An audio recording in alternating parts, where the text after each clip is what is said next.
page 2. Okay, now listen up. Now, before I dig, I'm going to read page 2. Before I dig into Unit 5, I need to state for the record, I am not a racist anymore. Okay? We state for the record, I'm not a racist anymore. Anymore. Okay? Now, listen, God is not a racist. In fact, there is no respect of persons with God. I'm happy to announce that I'm not a racist anymore. I have been transformed. You know how those people say them old school Christians, they be like, I've been transformed by the renewing of my mind. Something like that. Anyways, this video explains how and why I changed. Now, I want to read you like maybe a couple of pages, like the introduction to this story, okay? Just to give you a little bit of stuff. But it's a good story. It's a good story. Because I wrote it. I mean, you know, Sugar helped me out. You know, Miss Talk a lot. But Sugar ain't got no hands because she a spirit. So I wrote it with my fingers. Okay, listen. In this video is a prerequisite for the African American Prophecy Unit number 5 on the freewill2.com website. Okay, now 2 words, be encouraged. 2 words, be encouraged. No matter what side of the story you find yourself on, be encouraged because God is merciful. There's 2 sides to this story. You know how they say it's 2 sides to every story? Well, it's 2 sides to this story. No matter which side you find yourself on, be encouraged. Okay? Now, the African American prophecy is not a hate message to other ethnic groups. It is a justice message for the African American tribe for all to hear, know, understand, and regard. Right? I did my hand gestures wrong. For all to hear, know, understand with the heart, understand and regard. Money. Okay, wait a minute. Let me get back to it. Okay, it is a justice message for the African American tribe for all to hear, know, understand, and regard. Now, because the African American prophecy is a blessing for an ethnic group, and since God is not the author of confusion, I am compelled, required.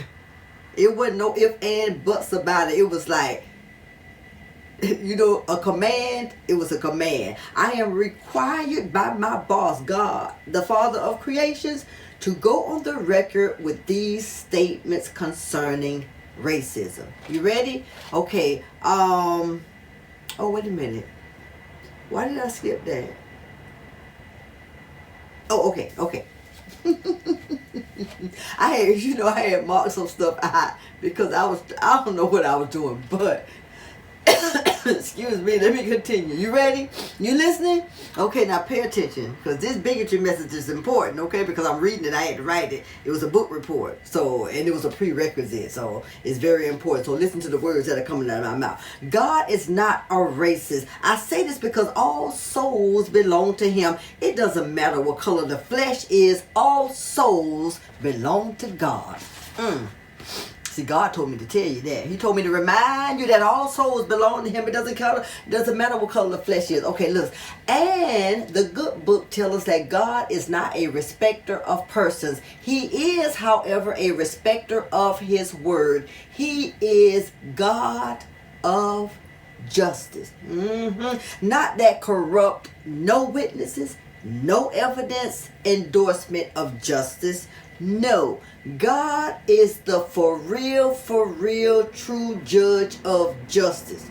He had me to put that in there. That's what Sugar told me. I was taking notes from Sugar. Downloading. Yes, not that corrupt. You know what they were saying? No witnesses, no evidence. Ooh, child, that thing right there tipped to that scale. You know, we talk about scale a lot, right? It's a lot of stuff tipped to the scale, but that was one of them things that, you know, weighed on the negative side for the judicial system in the United States. The African American prophecy, that's our fruit. But let me get on with the story. Okay, not that. Now, also for the record, I am not a racist either anymore. I used to be. And believe me when I say, it took divine intervention. God had almost come down from heaven Himself. It took divine intervention for me to realize that the color of the skin doesn't determine the character of the heart. The color of the skin does not determine the character of the heart. Skin is simply a shell, the packaging, the outer layer, the container, if you will. I hope the information in this story will help others the way it has helped me. I'm Miss Janice, and this is my true story. I'm not a racist anymore, y'all. But when I was, child, I was prejudiced against white people and light-skinned black people. You can tell I wasn't looking in the mirror much, right? Well, anyways, I'm going to end this right there. I'm going to end this right here. Oh, let me read this last little line over here, which is a good example of just how ignorant racism is. But y'all played the first card, so guess what? God had to step in, child. God had to step in. And we want to try to fix stuff before God step in, but too late. God had already stepped in. So this was page 2. Page 2. Now coming up next, page 325, okay? I hope you're enjoying this revival. This is the African American Prophecy Unit 5 on the website. One of my favorite units because I'm African American, and just wait till we get started. I'm going to talk to you later. This is Miss Janice, and I hope you're enjoying this revival. Have a wonderful day. And did I tell you it was 5:40 a.m. leap year, February 29th, 2024? Yep.